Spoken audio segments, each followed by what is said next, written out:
Well, the Reserve Bank has come out after 2 days of deliberation with its conclusion about what should happen to interest rates considering inflation, our economy and an upcoming election. And that's what we're going to discuss in this week's Property Insider Chat, where Dr. Andrew Wilson is going to give his view on what this means to our housing markets now and moving forward. If you want to keep up to date with what's happening in property, please subscribe to this YouTube channel and click the little bell icon so we can keep you updated each time a new show comes out.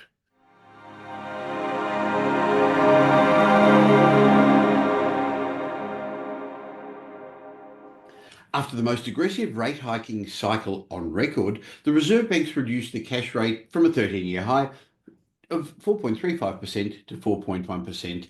Now, while it was no surprise, there are many people who wonder, was it the right thing to do? So, and what does this now mean for the hopes of future interest rate falls? What does it mean for our housing markets, the economy?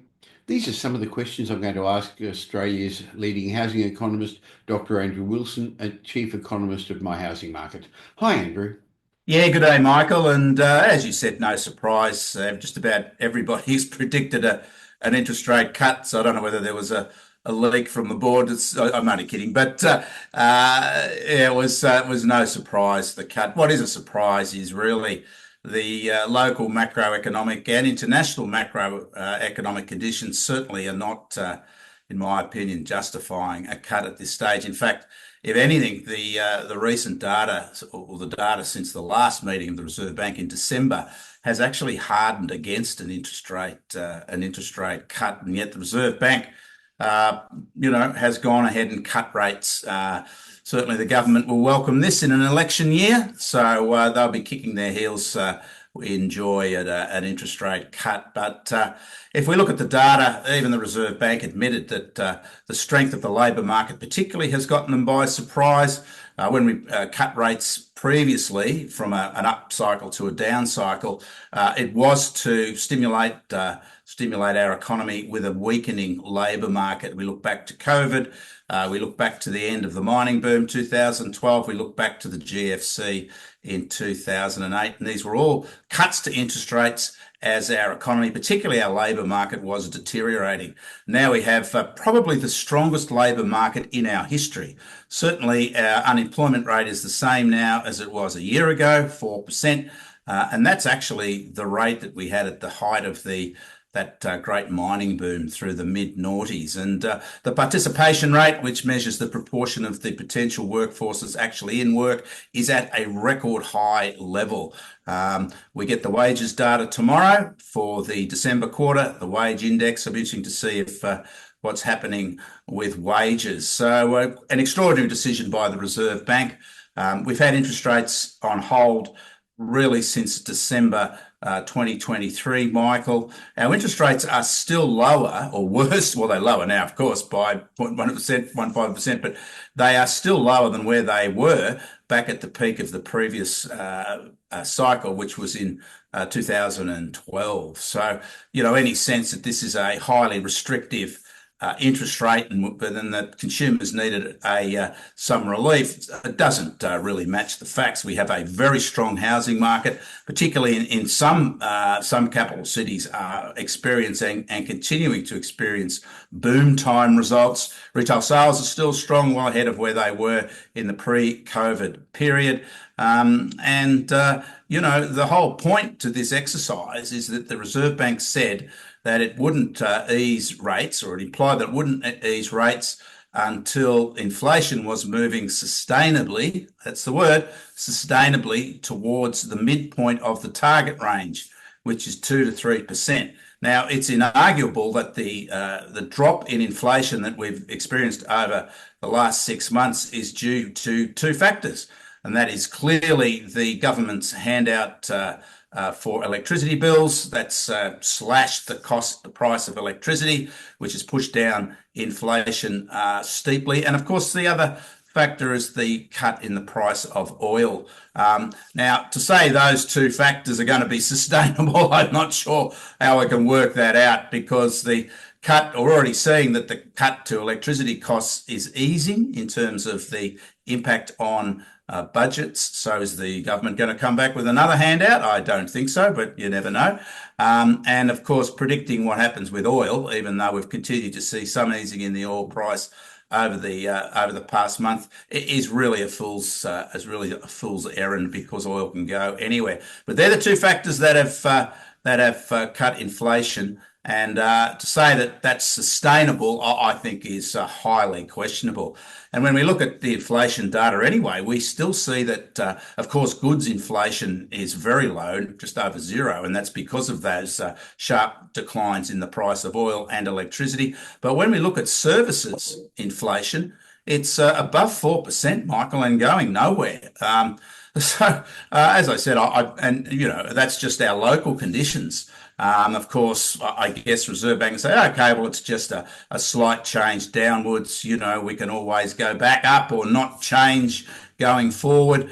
But I do think that the Reserve Bank, I would have thought, had a pretty big responsibility, given the question marks over the last Reserve Bank jurisdiction that we had, that they'd want to make sure they got it right, because there have been serious question marks over the Reserve Bank's performance over the past decade, and that has led to a change in the conditions. The government's changed the conditions of the Reserve Bank. And it's not just Australia's issues that we question, Michael.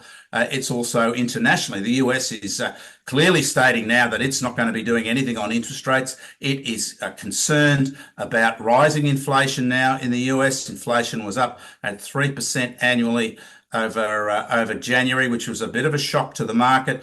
The US economy is still, forging ahead.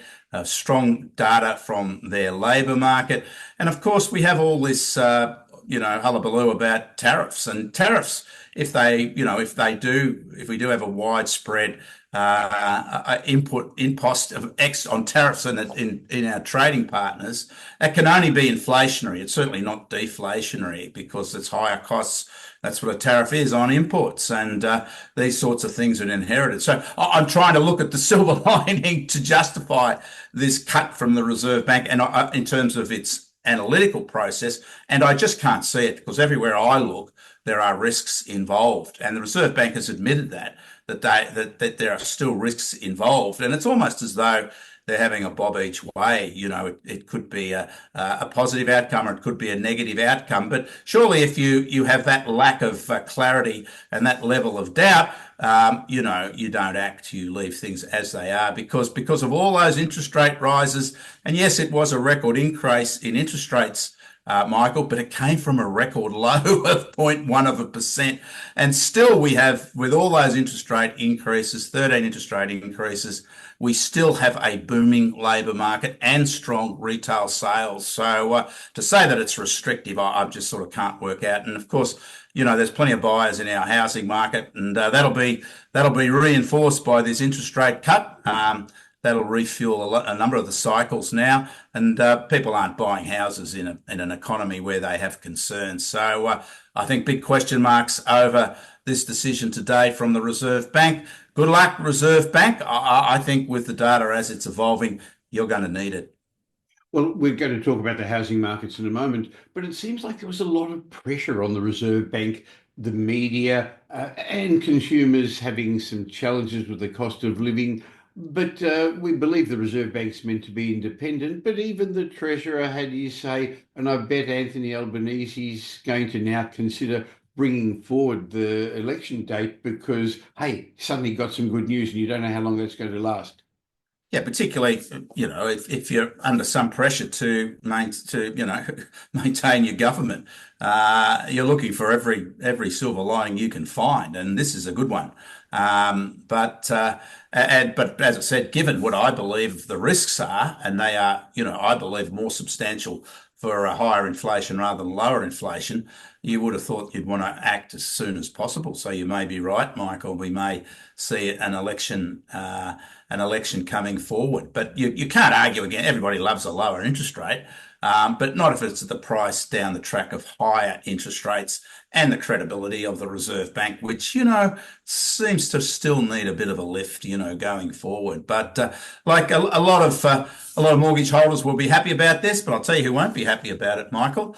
And there are those on fixed incomes that rely on deposit rates, because they will fall. Make no mistake. In fact, a number of the banks have already reduced their term deposit rates some months ago in anticipation of this occurring. Again, this sort of question mark is not good for for those that set monetary policy. When we see banks acting in anticipation of that, sure, they can do it, but as I said, I think the risks at the moment outweigh the benefits. And but I'm not surprised. In fact, I predicted the Reserve Bank would cut rates, but I also said I didn't think it was the right decision to do. Yes. Now, interestingly, this sort of rate cut's going to mean a drop of $90 to $100 if you've got a mortgage of $600,000, $700,000, $90 to $100 a month. It's not going to change people's budgets significantly, Andrew, and will increase borrowing capacity, but not significantly. If people are $40,000, $50,000 away from being able to buy a property, this extra little boost shouldn't make a difference. They shouldn't get in if they're so tight with their budgets. I guess where it is going to make a big difference, Andrew, is confidence, and that's something that's been lacking. Absolutely, Michael. And look, we're seeing, predictably, housing market cycles, particularly Sydney, peaking out, Adelaide's peaking out too. That's what happens when we have a period of strong, solid growth, as we've had over the last 2 years.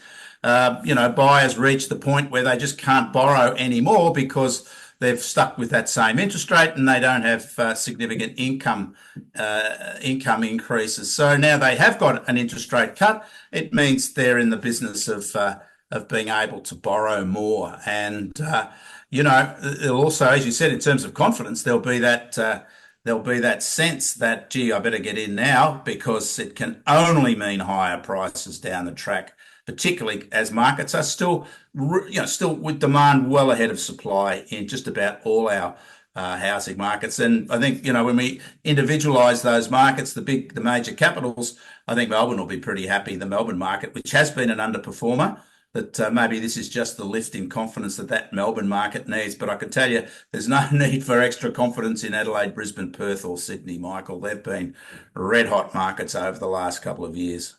Of course, there are sub-markets within each capital city, and I think the lower end of the market, the more affordable suburbs, which have outperformed over the last year or two, are not going to get as much of a change in the people's lifestyle with $20, $30 a week extra in their pocket. I think it's going to make a difference to the upper end, where people have been sitting on the fence. So more expensive properties, middle ring properties, more expensive suburbs are likely to get a bit of a benefit from the changing confidence, Andrew.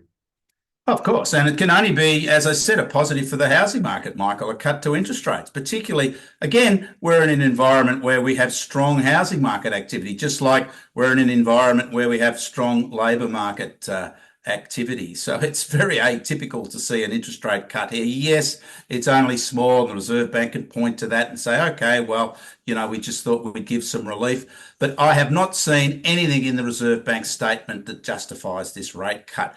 The situation is exactly the same in terms of the trend as it was in their December meeting. And yet things internationally have changed since then, and locally, but they've been prepared to go ahead. I don't know why they didn't cut it in December, Michael, and waited till now. Maybe it is the impact, in this year that's being pushed along. But as I said, sustainable. Well, is the government going to tell us that lower electricity costs are sustainable? I think that's a question that they should be asked when their election platform is questioned, whether we can continue to see low electricity costs impact low inflation. Is that sustainable? can't be sustainable, Michael, when taxpayers are paying everybody's electricity bill. I just wanted to remind you that this is not specific investment advice because we don't know your personal circumstances, but we're more than happy to have a chat to help you take advantage of the opportunities the current property markets are offering. So why not have an obligation-free chat with one of the wealth strategists at Metropole to discuss your goals, your options, and what you could do. We're much more than just another buyer's agent. We help you safely create intergenerational wealth through strategic property and wealth advice. Remember, property investment's a process, not an event. So you can't just go out and buy any property and hope to be successful. In fact, now more than ever, getting the right advice is critical. So if you're looking to invest in property or buy a home, go to metropole.com.au and organise a time for an obligation-free chat. You're going to find that at Metropole we're big enough to tip the scales in your favour, but still small enough to care. And since we don't have any properties to sell, our advice is independent and unbiased. Interestingly, the housing markets this year started with a bit of a fillip. The auction markets have been pretty strong in Melbourne and Sydney. Confidence. Yep. Maybe people have already been expecting this. And as I said, I think the reduction in the cash rate should spur a recovery at the higher end of Sydney and Melbourne housing market. So I look forward to catching up with you each week in our regular Property Insider chats and digging into this a lot more deeply. Yeah, it'll be interesting to see how our auction markets respond, Michael. But as I said, this, regardless of the merits on the economics, which I think are questionable, this is only a positive for our housing markets. Well, that's good news in one degree then, isn't it? Thanks, Andrew.